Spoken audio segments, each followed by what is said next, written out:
Hello, everybody. Thank you for joining us today. We're going to give it about a minute or so just to give time for everybody to get into the webinar today and get settled in. I hope everyone's having a wonderful Tuesday.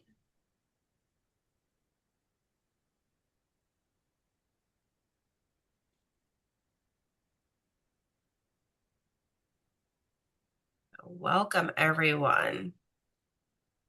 Hope everyone's enjoying this beautiful weather that we've been having.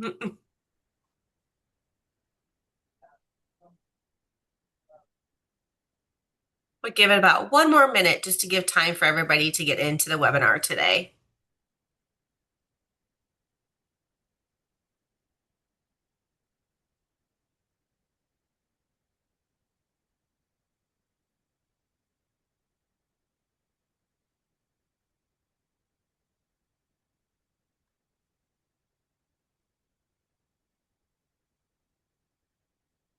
All right.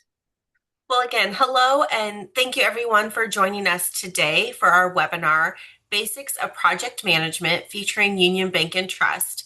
My name is Jenny Tukeski. I am the Programming and Communications Manager here for the Better Business Bureau Midwest Plains. Before we get started, just a few things to go over for you in regards to housekeeping notes. The session today is being recorded, and with that, we will then be able to use this for future viewing, but also we will be sending out a follow-up email to you within 24 hours with a link to the webinar as well as the presentation information for you to have for future reference. Also, in regards to if you have any questions, please feel free to put them in the chat and we will make sure we get to the questions all by the end of the presentation today. So with that, we'll go ahead and get started.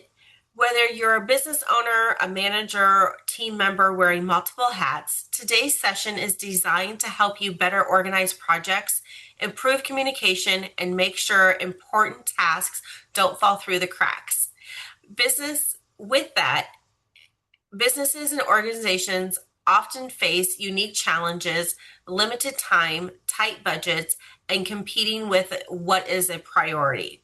Without a clear system, even the best teams can find themselves overwhelmed by emails, sticky notes, spreadsheets, and endless to-do lists. Today, we'll explore the fundamentals of project management and discuss how tools can help simplify workflow, improve accountability, and keep everyone aligned. It is my pleasure to introduce our presenter, AJ Matthies, who serves as the Director of Projects and Hiring at Union Bank and Trust.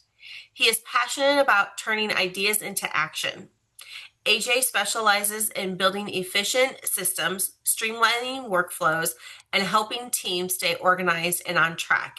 Using tools like Asana, AJ helps transform scattered tasks into clear, repeatable processes that improve communications and productivity. Today, AJ will share project management fundamentals and practical ways to keep projects moving even when the time and resources are limited. So with that, welcome AJ, and it is all yours. Thank you so much, Jenny. Go ahead and get started here. So like Jenny said, we're going to go over some of the basics of project management. But first, I'm going to introduce myself. So I graduated from the University of Nebraska-Lincoln. I had my bachelor's in business administration and marketing. After the university, I worked at Red Thread, which is an advertising agency here in Lincoln. I started as a project manager there and then grew into the director of projects and hiring. And I oversaw the development of those project management processes as well as the other project managers. In 2022, I moved to Union Bank and Trust as a marketing account strategist. So my role primarily is still based in project management, but I get to do a lot of outward facing work with the departments in the bank as well. So my job here is really just to make sure those specific departments that I partner with are set up for success. While at Union Bank and Trust, I became an official Asana ambassador. So we'll talk a little bit about Asana later in the presentation, but it is a project management software that I've primarily been using since I started at Red Thread, and it's carried through my experience at Union Bank and Trust. So personally, things that I love, I got married in 2023. So my wife and I, we love to travel. We love live music, and if you're also from Nebraska, you also probably love Husker sports. So we're big fans of going and doing all of those things. So let's get started. Project management, whether you like it or not, you've all got projects going on. So even if you don't view yourself as a project manager, if you're a small business owner or you're helping a small business or even a large business, if you're on a team like that, there's probably some form of project management that you are either exposed to or you're leading in some way. So nobody is immune from project management. You have to be doing it in some way. So a project is really anything that you've got going on that has a specific goal, a timeline, and an outcome. So how are we taking something from a very ambiguous thing? How are we working on it? How are we making sure everybody knows what's going on? And then where is our finish line at? So that is kind of an overview of what a project is. So that can look like finishing something that is creative, that can be hiring and training a new employee.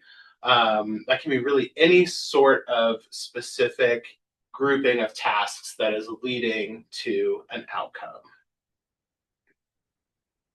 So, starting off, unfortunately, bad news first, projects fail sometimes. So, the reason that projects often aren't successful is because there is no clear owner of the project itself. There isn't a singular person saying what is determining success here, how are we guiding this project from ambiguous idea all the way to completion.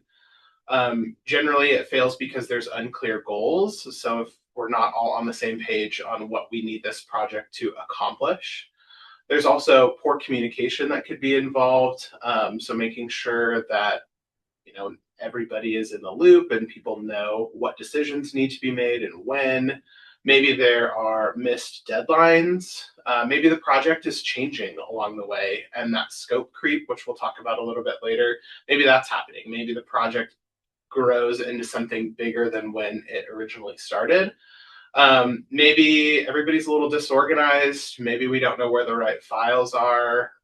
Maybe people have a different way of doing things and people on the project aren't quite aligned. And then my personal favorite of why projects fail is too many decision makers. So if you've ever heard the expression, too many cooks in the kitchen, that is a very classic reason why projects fail. So today I want to talk about how do we mitigate all of these instances? How are we making sure that our projects are staying on track and successful?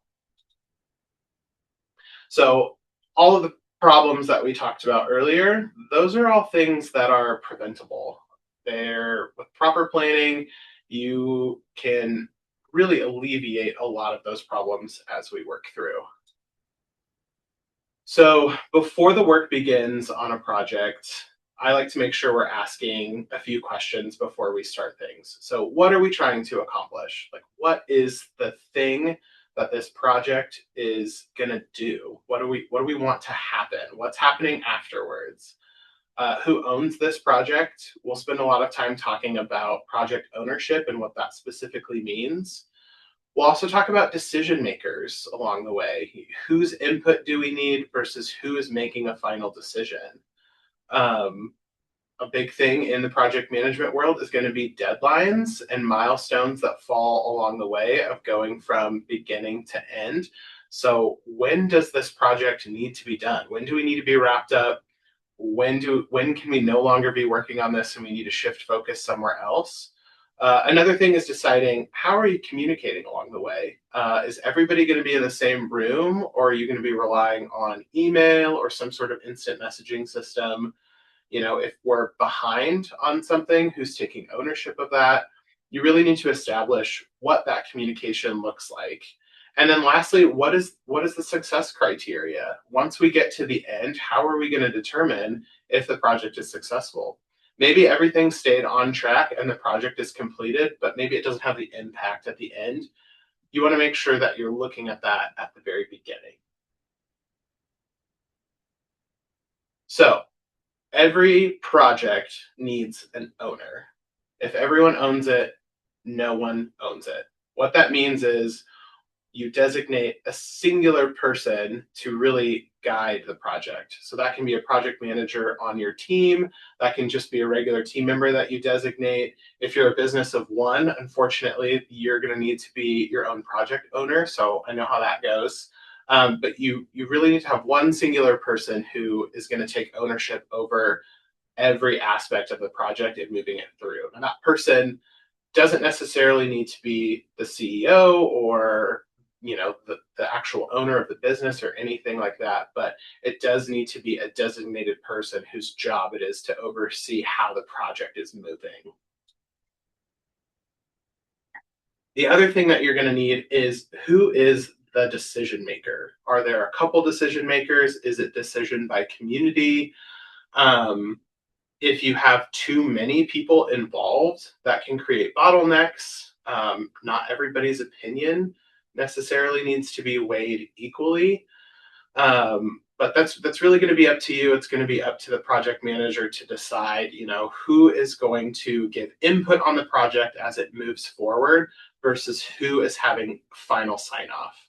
And it's really up to you. It's up to the project itself to determine who those people are and what that looks like.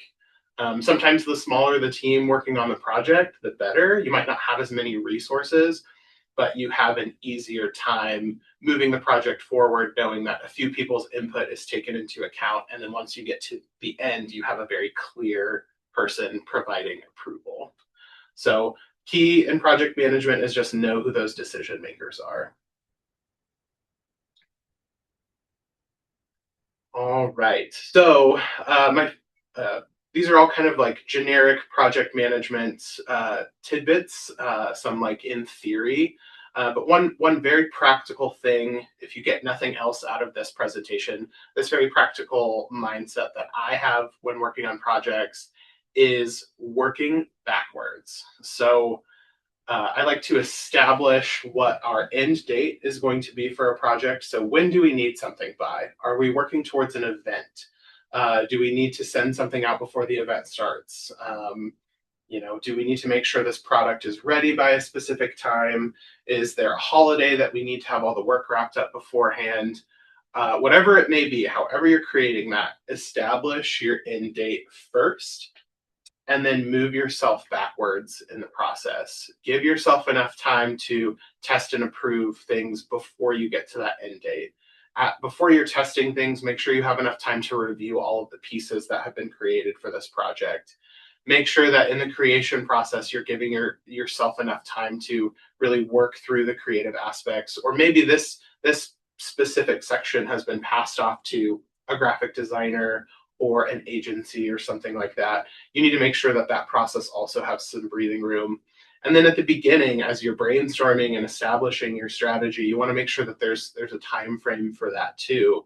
And then what you've done is you've created this framework to get to your end date at the very end. And in a perfect world, all things align, and at the end date, you've got a great project ready to go. So again, I like to work backwards. This is not a hard and fast rule for every single project, but this is a great way to make sure that those deadlines are not sneaking up on you.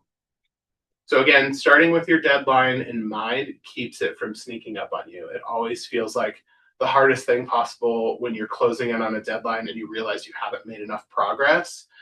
Just make sure that you start off with that and then work backwards, and then hopefully it won't sneak up on you.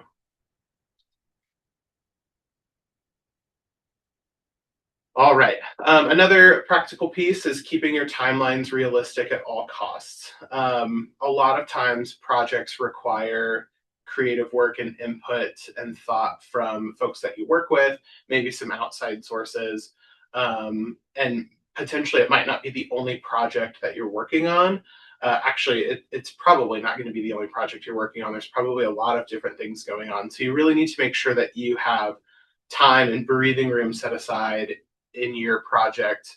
And I say at all costs, I any good project manager knows that you can squeeze or stretch a timeline.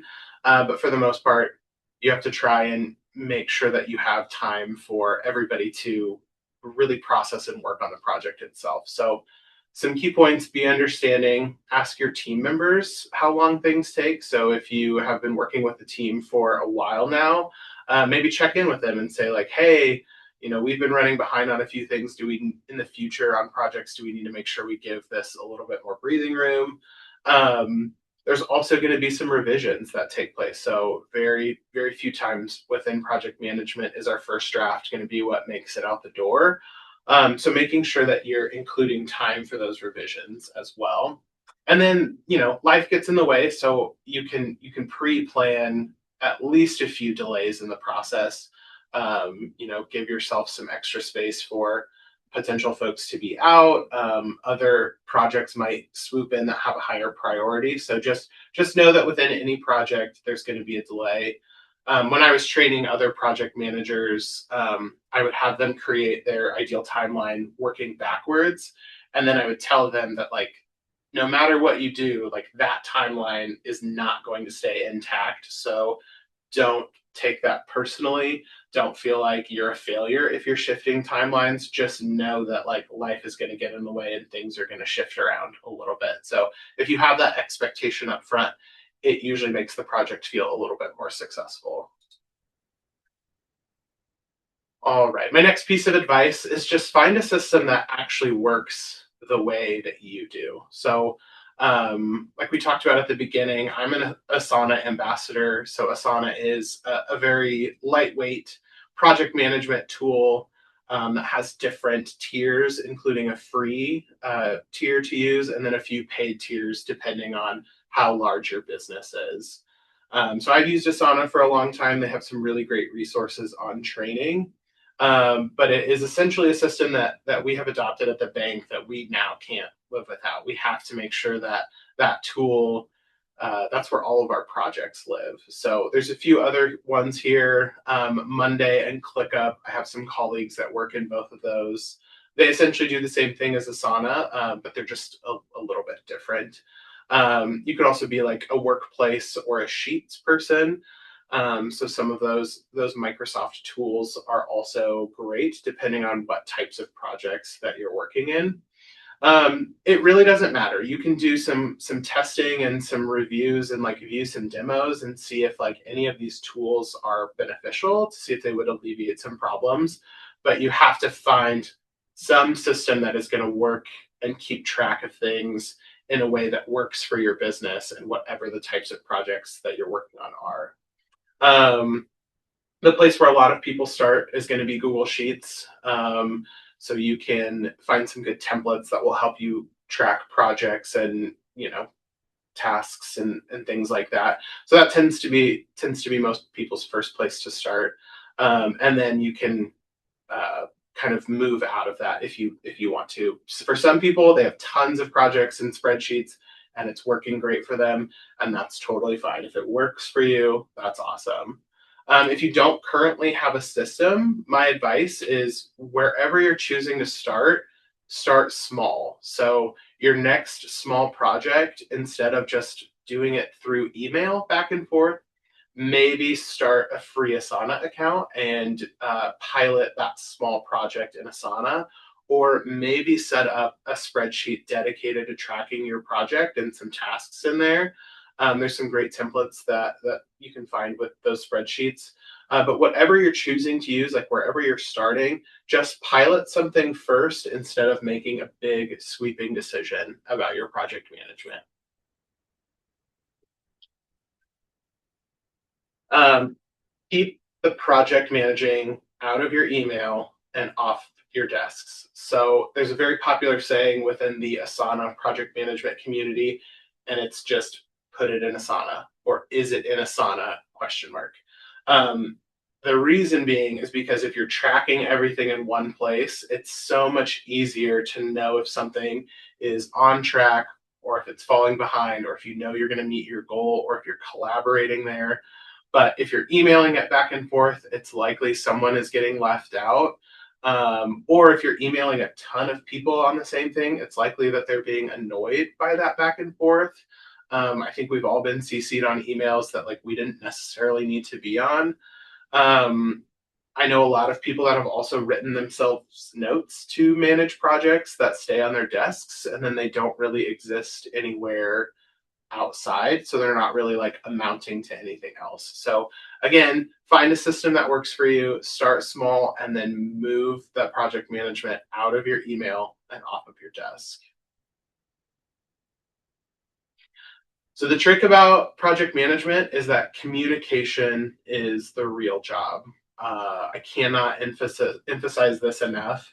However, you're collaborating, you need to figure out how you're communicating. So again, you can email back and forth certain changes. You can be using an instant messaging system, a Microsoft Teams, Slack, something like that.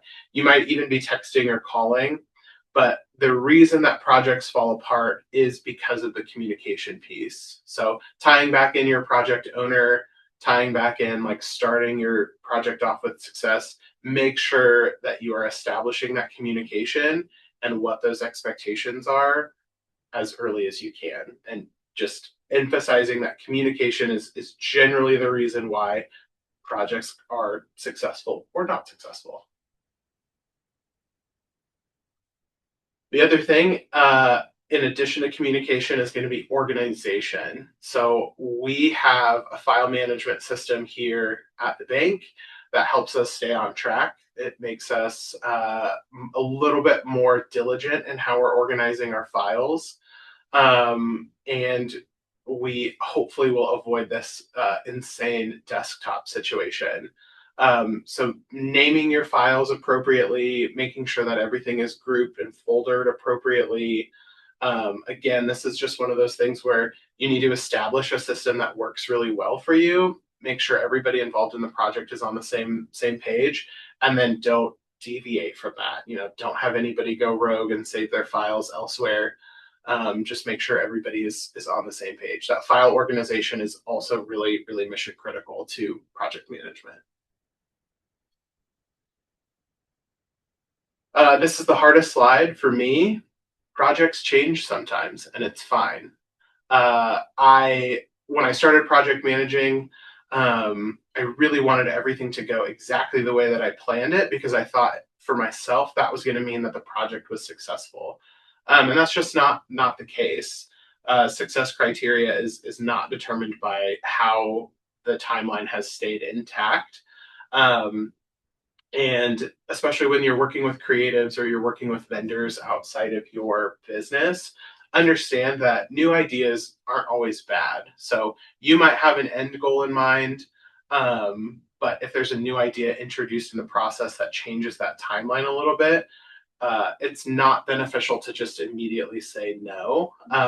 You can discern a little bit and say, no, we're not taking on a new idea because we've got this hard deadline or because we've already implemented too many changes. Like you can turn those down, but just understand that new ideas in the process aren't always bad. One of my jobs here at the bank is reiterating to our partners is that every change comes with some sort of cost. So if we are implementing something new, or if there is a new opportunity that comes up while we're working on a project, there is a cost to shifting away from what we're already doing or adding something into the process. So the most important thing you can do in any of those instances is just reevaluate your timeline. Is the deadline the most important piece of the project? Then maybe we keep things intact. If not, then maybe we change things. Maybe budget or resources are a big deal. So if we've run out of budget, we know that there's probably not enough room for a new idea. Or maybe we don't have enough people to work on all of our projects concurrently and also changing something. So your resources might not allow for a change in the project. But understand, and again, this is more so for myself than anyone else, understand that projects do change sometimes and it is fine. A little bit about AI. I'm not an AI expert or anything like that. I don't want to spend a ton of time on it, but AI can support project management, but it can't replace ownership, accountability, communication, and leadership. So I don't ever want to move towards AI solving all of our problems and working on things for us, but I definitely view AI as a tool that can alleviate some more repetitive things. I like to view AI as like a separate teammate. So if we're looking for like an outside idea, sometimes AI can like spur something, but it's very rarely what is like making the decision and taking ownership over the project. So again, big disclaimer: we're not like heavily into using AI just to do really anything other than alleviate some of those more repetitive tasks and things like that. So I personally am not an AI expert, but I did want to make sure that I at least mentioned something. All right. The most underrated project management skill will always be empathy. So what I mean by that is if you are either owning a project or you are a business owner that is having a lot of projects going on and you're working with project managers or you're working with a team, knowing the people and who they are and how they work on things is the most important skill that you can develop. And I will say skill because a lot of people don't inherently have this, especially in like a corporate environment. um, Sometimes teammates are also looked at like robots, but in reality, like everybody working on a project is going to be a person, and knowing how they work and things that they like and preferences that they have is such an important skill to have for anybody managing a project or anybody who's got project management going on. When you know your people and you know the team, it builds trust, which allows project management to kind of flow freely, and it helps keep some of those deadlines and things intact.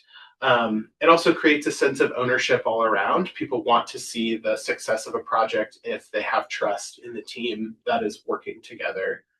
Another big thing you can do with empathy is just understanding those communication styles. I know a lot of people love like very direct feedback, but there are also some people who see direct feedback as harsh.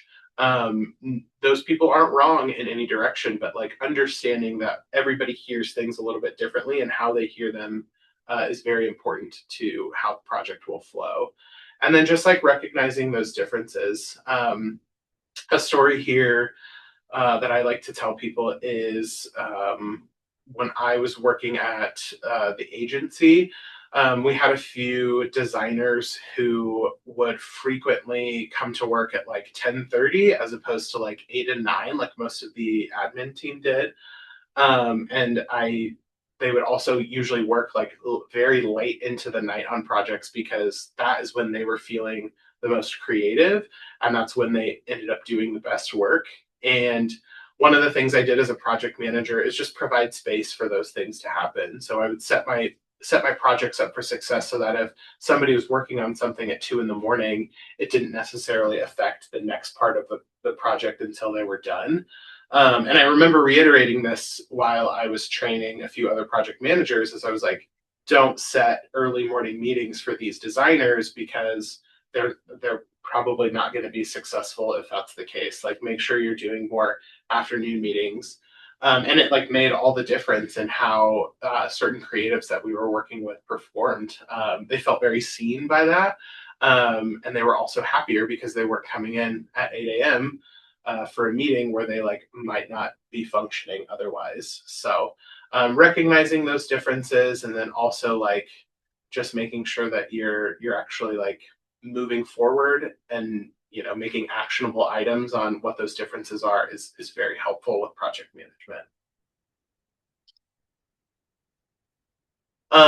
Big disclaimer: you cannot out project manage life. This was advice that was given to me by a former colleague as I was preparing to take some time off for a while. I was trying to work ahead and project manage everything that could potentially happen in the next 2 to 3 weeks while I would be out and away from my computer. And she just said like you're not gonna out project manage your life right now. So you need to like set yourself up for success, but just understand that like certain things are gonna come up. But because you've built this trust and you understand your team, just know that like they are going to rise to the occasion for you because in the past you've risen to the occasion for them. So, really good piece of advice, but it's also kind of like bad news. Like, you want, if you're a project manager, you want to control things and you want to keep things going the exact way that you have them planned. But sorry, you can't out project manage your life. So, a quick recap of everything we've gone through. When it comes to project management, define your success early on, assign ownership, and know who is going to be guiding this process for the project from beginning to end. Know your decision makers and understand who needs to provide the input as the project progresses versus who is deciding yes or no at the end if something is ready or not. Again, this doesn't work for every project, but I like to work backwards whenever possible. I'm going to establish that due date, or I'm going to know when we need to have something done. And then I'm going to work backwards and kind of right size the amount of time each step is going to take. Communicate more often. You know, communication, like I said, is very important with the project management. So if you're communicating, whatever it is, whatever amount, just do it a little bit more. Files. You got to keep those things organized. You got to make sure everybody's on the same page with file organization, making sure that your version control is there, making sure that you know what the latest version of something is. Very important to project manage. And then manage with empathy. We talked about that for a little while, knowing your team, knowing how they work, knowing things about vendors or outside partners that you might be working with is very, very helpful to a project's success, especially if something needs to change or pivot. And then when something pivots, just do your best to adapt. Timelines can shift, things can change, whatever it may be. Just make sure you're adapting when reality changes.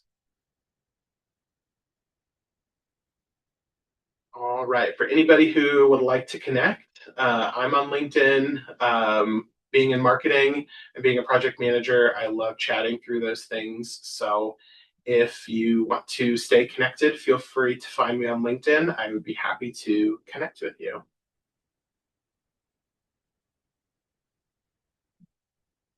I will turn it back over to Jenny.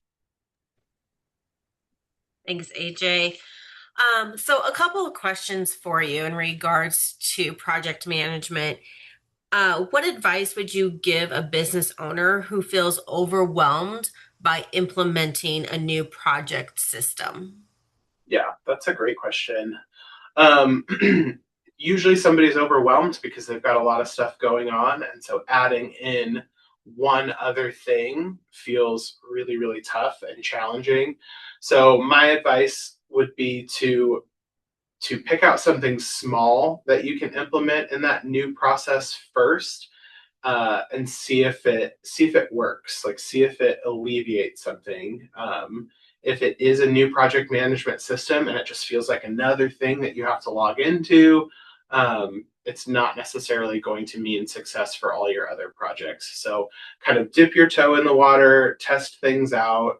Some other things that I didn't talk about is just chatting with somebody who project manages, or a similar business owner or a similar business unit that might be piloting their projects in a specific way. You can kind of test and see what their process is like and maybe implement something for yourself. But my main piece of advice is just start small. So then with that, once somebody has like an Asana or a Monday.com put into place, or even just a project management plan put into place, how often should it be reviewed and updated?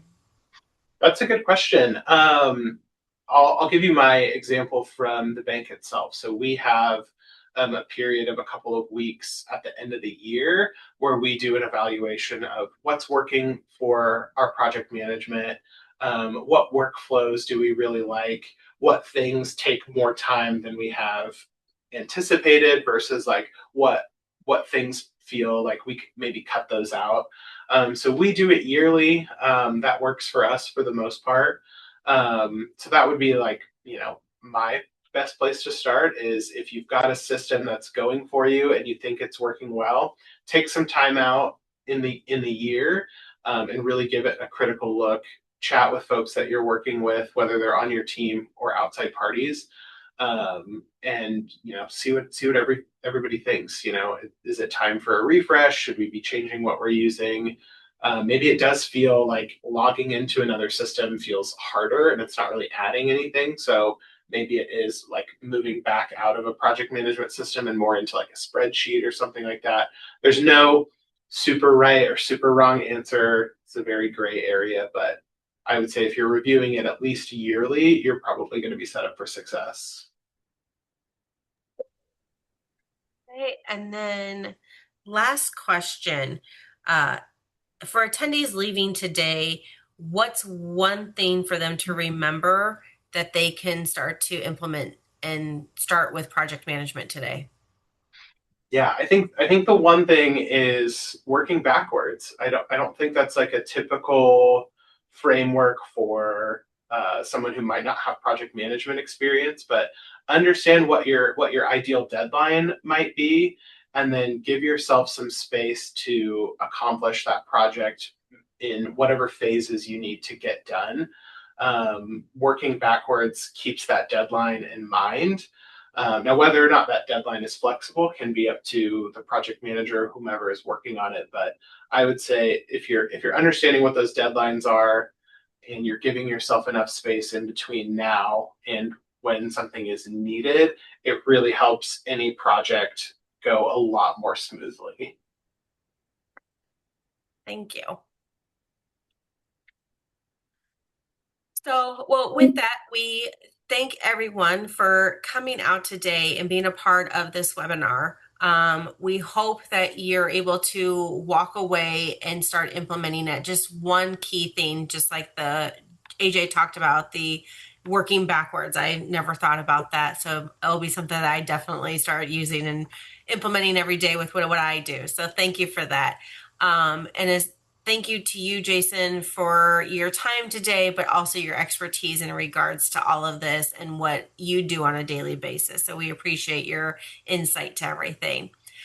Just a quick reminder that we will be sending out that follow-up email today or tomorrow to everyone with a link to the webinar as well as the presentation information. So you will have this to go back on and review for future reference and go from there. Also in that email, there will be a short survey. We always ask everyone for your feedback. It's the best way that we can help you guys, but also have additional webinars or in-person events that you would like to see. So please fill out that survey and help us out. With that, we hope everyone has a wonderful Tuesday afternoon, and we look forward to seeing you again soon. Take care.